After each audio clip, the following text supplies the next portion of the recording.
Hey guys, today I have a special treat for you. I was able to sit down and chat with the director and co-writer of Vivo, Kirk DeMicco. Now, listen, this movie is coming to Netflix on August 6th, and you guys don't want to miss it. Stay tuned for a full review, but I'm just saying this thing, it's beautiful, it's musical, it's magical, and I was so excited to talk with Kirk about the inspiration behind it, the character of Gabby, and so much more. So I hope you enjoy this interview. Now, before we dive into it, if it's your first time here, I'd love it if you take 1 second and hit that subscribe button. And if you enjoy the content, go ahead and hit that notification bell. Because like I said, I have a review of Vivo coming up, and you guys don't want to miss it. All right, let's talk to Kirk. Hey, Tessa from MamasGeeky here. Thank you so much for stopping by my YouTube channel. Hey, Kirk, how are you? See, how's it going? Good, good. I'm so excited. So we love Vivo. Like, we've probably watched it, I don't know, at least 15 times. My girls have memorized every song. They walk around the house singing them. They want a Vivo. Like, they're like, can we get a pet? No, we have 2 dogs. So just, first of all, I have to say complete bravo on this movie. It's absolutely amazing. So incredible. But can you How old talk are your to girls? They are 8 and 10. Oh, I have 8-year-old twins, boy and girl. So yeah, my Oh, daughter is your daughter's age, yeah, and 8 and 10. That's yeah, yeah, it's fun. It's fun to yeah. see that you work on them, isn't it? It's so, yes. And so speaking of this, so like Gabby, they totally immediately related to her, Oh, great. absolutely love her. So can you talk a little bit about having like the creation, I guess, of Yeah, Gabby? yeah, totally. So when I first came on to the project, Lynn had already started working on this in about 2009, 2010, and there was about 6 or 7 demo songs, and the story of Andres and Vivo was sort of pretty well formed of that idea of who they were as performers and partners. But when I started reading it and working with Kiara Udes, who wrote In the Heights with Lynn, and we started working together as writers, and it was sort of that thing of, I have a daughter and she has a daughter. It's like finding that aspirational female lead, because while it was great, the Andres and the Vivo, and there was other guys you met along the way, it was like, where's that girl character that we can fall in love with? So we started talking about it, and really Kiara kind of cracked it all open, and it's sort of, loosely or largely based on her own sister, Oh, who was a little wow. bit younger than her, and she kind of, and she marches to the beat of her own drum, and so she sort of had this sort of idea for who Gabby was, and we started writing it, and then there were no songs yet written for her or anything because of the Lynn's songs followed most of the script writing, and so it was really cool because instantly we had this sort of really nice.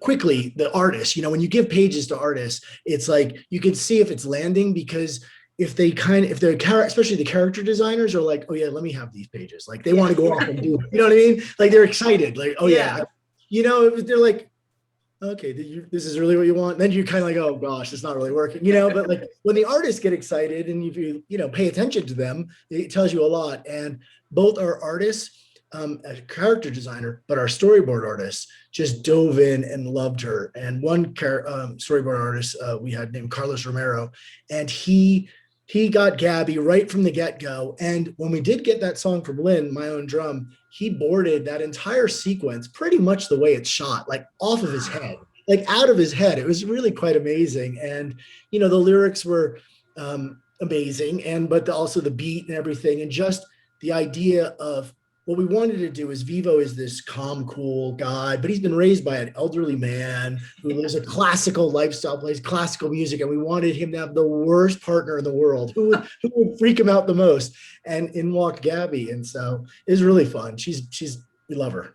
Oh yeah, she's amazing. I mean, my 8-year-old plays drums, so she got super into her immediately and like is obsessed with her, and now is like plays the drums not to that song, but thinks she has the beat to that song and sings it. So that's awesome. Well, it's really also cool for a girl. It's the Unarli Simo who plays Gabby. We cast her, and she had no professional credits before this.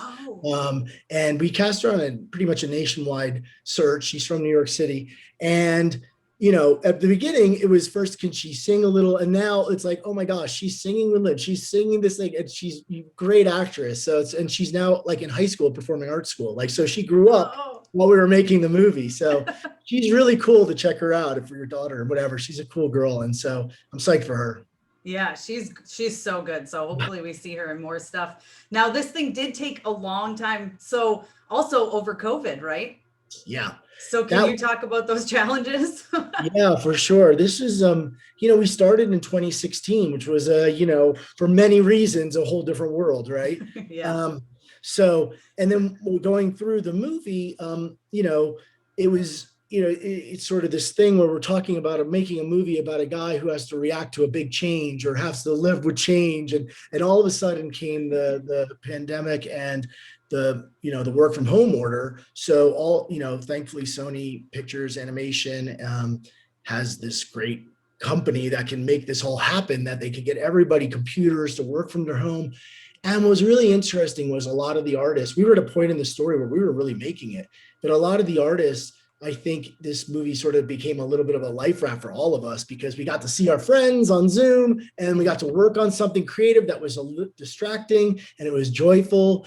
And so we would see, like, there were animators who'd be working in the middle of the night at home, like, because you would never have drove into the studio to work, right? Not like, hey, 2:00, but it was home and they're like, okay, we were all in that state of waking up in the middle of the night going, what's next? What's going to happen? So it was nice to have something to pour into. And one cool thing for the movie, the song that was just released, Keep the Beat, which I would absolutely adore, was largely written. It was started, I was looking through some emails, and I know it was like last May when we were working with Lin on it.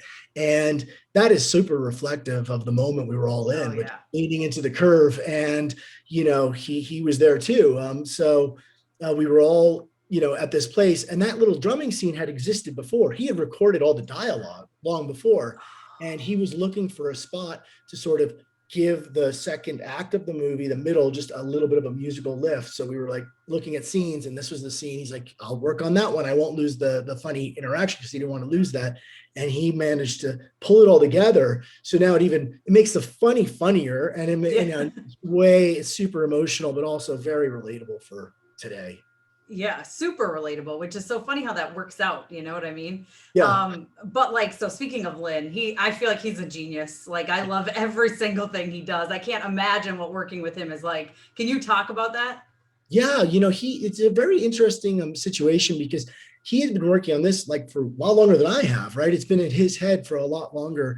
And so I always felt like I was just going to try to be a steward to his material, really. I was, in some way, and sort of guide this ship. But the really interesting thing is, I think it might be, I don't want to be quoted on it, but it's probably the only time a singer-songwriter is also the lead comedic actor in the movie. It's not like Alan Menken also does the voice, or, so it's like, it has this thing that is very special to our film, I think, because he's not only an actor, he's a singer-songwriter and a writer, because the songs are written with the story. They are parallel tracks. Sometimes we chase a song, or sometimes the song, he would musicalize a scene. It would work in both ways. And so the sessions with him from all the other movies I've ever worked on, because usually you're working with an actor, they're given the pages and they love to play around, and we always encourage that because we want them to, to own it, and also to bring what they bring. But this one would be different, because it would be like half of a recording session for the voiceover, and then the other half would be talking about songs, and and so it would turn into just a working session, which was really cool, and really unique and fresh and super exciting. That's so awesome. I bet I feel like you can just probably see his brain like move as he's doing things. He seems like one of those type of people. Yeah, the multitasking. Yeah, and it's really been great. I think he mentioned his son. He's a son, young son too. He loves Vivo. It's like this movie has it's been great to see how it's connected both across the generations, but especially like I feel like we were always a little worried, because it's a very emotional, there's a death and there's things at the beginning, so there's a little bit, we were taking kids on a little ride, and I think that was one thing that the music especially is making it, doing something like this as a musical where you can have the highs and the lows next to each other, and it just it just works so much better than if it wasn't a musical, right? Yeah. Oh, I remember that one part. I'm watching it with my kids, and when Vivo was like chasing The the song. music, and I'm like, oh, we're all like crying. I'm like, this is too much. Like, they did this to me right away. It felt like, what are you guys doing? But then it got like, I was like, oh, okay, I can handle this. Like, Right. Yeah. And he built that song that he sings, and it has this amazing lift that orchestrated by Alex Lacamoire that, it kind of pulls you out, it has that reset, like, it really is. That's the power of it. And we always wanted to, the design from the beginning was to really make this a musical, like because it was a musical about musicians. And we didn't want just 1, 2, 3 songs and then a lot of comedy. We wanted songs throughout the movie to tell the movie. And that was really, and Lin and Alex working together with us, we were able to, do real storytelling within the musical numbers. Yeah. Oh, I'm serious. Like, it's probably it's in my top 5 movies for sure. Nice. Easy of the year. Like, no, not even a question. Cause I love that it's something you can watch as a family, and the adults can enjoy it too, which sometimes, like, let's be honest, you have kids. So, like, there's some stuff you're watching that you're like, I can't even, like, just zone out. You know what I mean? But this is so good. And I love that it brings families together. And one thing that my girls immediately pointed out, and they keep like naming facts now, all the environmental stuff. And so was that always the plan to put that in, like, about the Everglades and the animals? It became a plan. It wasn't always the plan. What happened is that, because of the idea of taking characters through Florida, from Key West to Everglades into Miami, and then the Everglades were it's so beautiful, and it would be so much fun to see that. And so what we were trying to do is really give our characters a nemesis that was, we had the nemesis. We always knew there was going to be a snake that would be the life or death, but who was and so the Girls of Sand Dollars really was fun, because in a way it was like they just have their heart in the right place, but they're just so serious about their business, and poor Gabby just can't get through to them, and they can't get through to her. So it felt like a really fun kind of dialogue to have. And the idea of the animals thing was organic, because there is this there's pythons in the Everglades. It's, and it's a problem, but there, and so this little guy coming in, it's an extremely dangerous place. And so, these girls they care about it. And, and that's what the thing is they're trying to grab Vivo, not because they're like nasty or mean. They want to save him, they want it. So it's like, but Gabby's just like, no. So it really felt like they were a great foil for a little, for a girl and a 10-year-old girl and a kinkajou. Yeah. Oh, I love it. I think they're great because they're fun. And like I said, my girls now are like coming up with all these facts, and they're like, that's what they would say. And I'm like, all right, sure. So one of the main themes of this is obviously this epic adventure. So can you tell me about an epic adventure that you've ever had? Oh, an epic adventure. Making this movie has been an epic adventure. Well, no, I mean, the amount of epic adventures. I have 8-year-old twins, so that I think come on, anybody will know that. I mean, it's been an adventure for us. It really has. It's fraught with much happiness and love. But yeah, so I feel like for me now, fatherhood is the biggest epic adventure I ever had. So this is and these two are putting me through my paces, but in a good way. Right, especially during virtual schooling. And oh boy! If you want to start there. Listen, where do you live? In New York. So okay, yeah. Yeah, so it's been an adventure, but it's been a good one, I guess. They've done all right, and they did okay. They went back to school. The last month was in person, and did way better after that. They just needed socialization, I think. Yeah, of course, yeah. They were with each other all the time, and that's never a good thing. As you know, you have two, so you get it. That's right. All right, well, I know that's my time, but thank you so much. Very nice talking to you. Awesome. This was great, and again, absolutely love this movie. I can't wait for everyone to see it. feel like I saw it so long ago and people are like talking about it. And I'm like, I want to tell you all the things and I can't yet, but like, you're going to love it. So awesome. Well, thanks so much. It's great. Awesome. Thank you for taking the time today.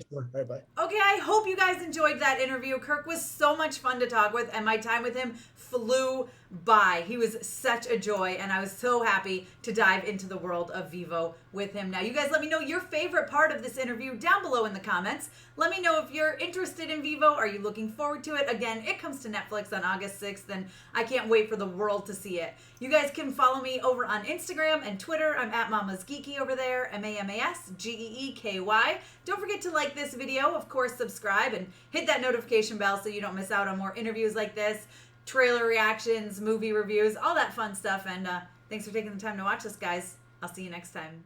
Thank you so much to all of my monetary supporters, my members here on YouTube, as well as my patrons. If you haven't joined yet, please consider doing so. We have some really awesome perks, including a monthly Zoom meeting where we get to talk face to face. Thank you again to everyone who supports me.